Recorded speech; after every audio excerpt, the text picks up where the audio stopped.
تو یہاں پر قرآن سے ثابت ہوا کہ وہ انسان کی شکل میں آیا اور قریش کی ہمت افزائی میں کہنے لگا کہ میں تمہارا ساتھ دینے والا ہوں، آپ لوگ کو کوئی ہرانے والے نہیں.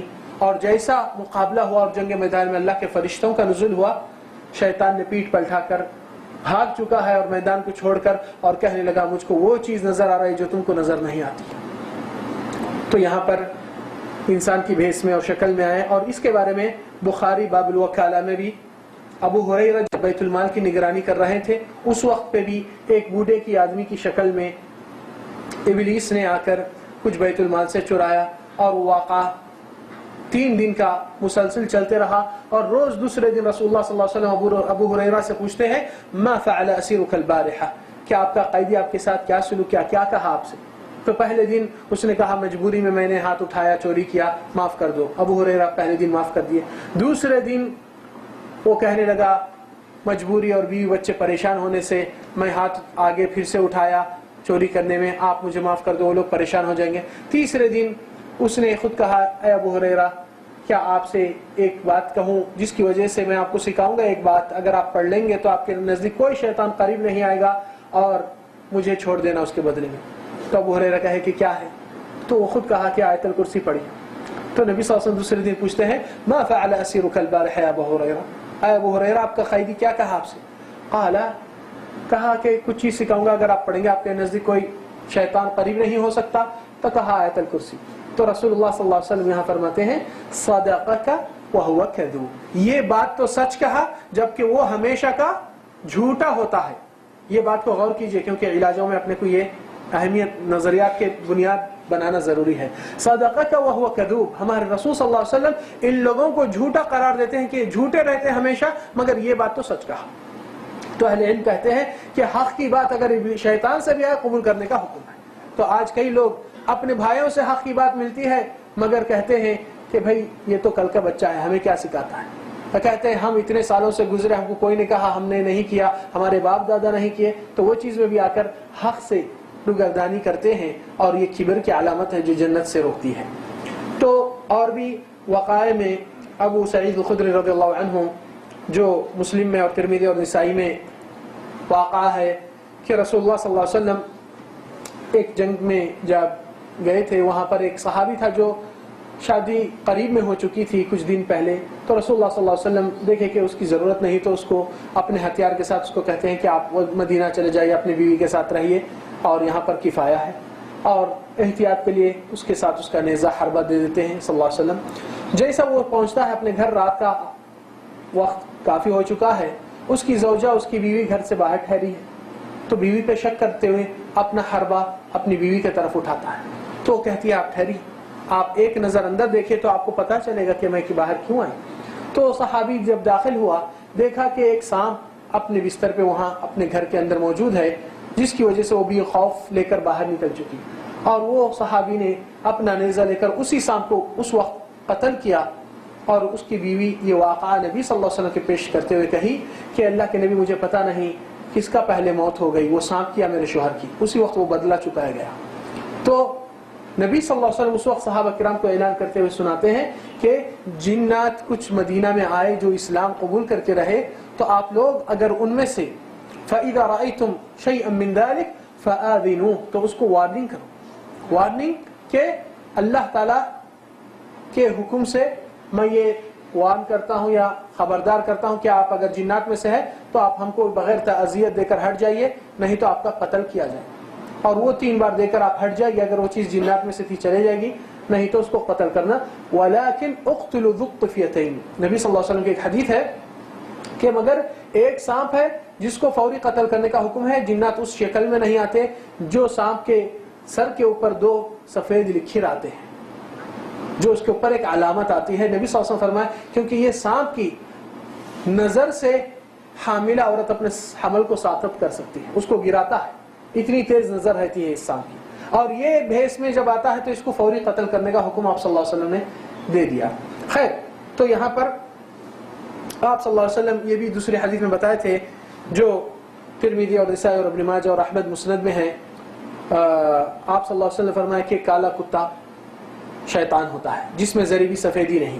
تو یہاں پر پتہ چل چکا ہے وہ حدیث عبداللہ بن مغفل کی روایت سے ہے، اور یہ حدیث کے بعد یہ علم میں آ گیا کہ اصلی روپ میں اس کو نہیں دیکھ سکتے، مگر مختلف شکلوں میں وہ لوگ تبدیل کر کے اپنے آپ کو لاتے ہیں اور آگے پیچھے نظر آتے ہیں۔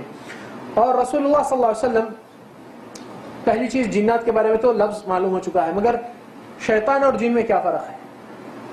شیطان اور جن وہ دونوں میں کیا فرق ہے؟ کسی کو شیطان کہتے ہیں، کسی کو جن کہتے ہیں۔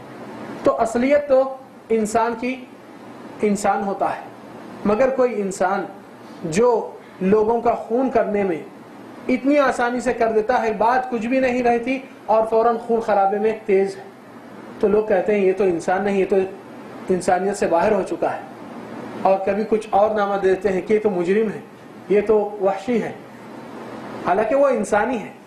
مگر شیاطین میں جو کفر اور سرکشی میں زیادہ ہوتے ہیں ان کو شیاطین کہا جاتا ہے۔ جو اللہ کے خلاف اور اللہ تعالیٰ کے حکم اور اللہ تعالیٰ کے بتائے ہوئے راستے کے چلنے والوں کو بہکانے میں اور ان کو گمراہ کرنے میں زیادہ زور کرتے ہیں، فساد کرتے ہیں، وہ لوگ شیاطین ہوتے ہیں۔ جنات میں مسلم بھی ہے، مومن بھی ہے اور غیر مومن بھی ہے، سورہ جن میں اس کی تفصیل موجود ہے۔ مگر یہاں پر اور ذکر اور انثیٰ، میل اور فیمیل بھی ہے، جیسا کہ دعا بیت الخلاء کی معلوم ہے، اللہم انی اعوذ بک من الخبث والخبائث۔ اور پھر اس میں یہ بھی ہے کہ شیطان کا نام کہاں سے آیا ہے؟ شیطان کا نام عربی زبان میں من شاطا یشوط شطنا، جب لکڑیوں کی آگ لگتی ہے تو ایک چنگاری زیادہ گرم ہو کر ایک دم لکڑی سے اچھل کر پچکاری کی طرح یہاں وہاں گر جاتی ہے، اس کو شاطا کہتے ہیں۔ تو جو اللہ کی رحمت سے اٹھا کر باہر پھینکا گیا وہ شیطان ہے، تو اس سے یہ شیطان کا۔ اور ابلیس کا نام، ابلیس ابلاس سے ہے، ابلاس کسی کو دور کر دینا، تو اللہ تعالیٰ نے ابلیس کو اس کی رحمت سے بالکل ہی دور کر چکا ہے، تو وہ ابلیس ہو چکا ہے۔ تو یہاں سے یہ مفاہیم کو سمجھنے میں، یعنی مختصر کرتا ہوں میں کیونکہ وقت کافی ہو جائے گا، اور یہ سبجیکٹ کو عملی طور سے کس کے پاس سوال ہے تو انشاءاللہ اس میں بھی تکمیل کریں گے باذن اللہ تعالی۔ اس لیے اللہ سبحانہ وتعالی قرآن مجید میں ان کے کیٹیگریوں کے مختلف نامے اللہ تعالیٰ نے فرمایا، جیسا کہ سورہ صافات میں وَحِفْظًا مِنْ كُلِّ شَيْطَانٍ مارد، تو اس میں مارد بھی ہے۔ قال عفریت من الجن، عفریت بھی ہے۔